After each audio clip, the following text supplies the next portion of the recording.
Hi everyone, in today's video I'll show you guys how you can contact to Banggood customer service. It is a quite simple process, so let's dive right into it. So first of all, make sure that you are logged into your Banggood account. So after making sure that you are logged in, from here we'll get to the account. So simply tap on this account icon right here.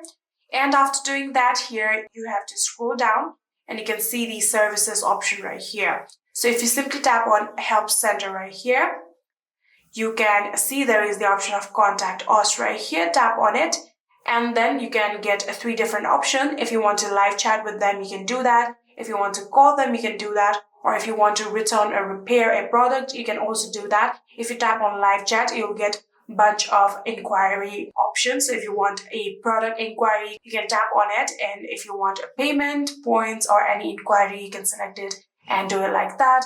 If you tap on this return or repair option, you can get three different options like product manual request or quality issues or package was broken. So after selecting any of the reason, you can contact them.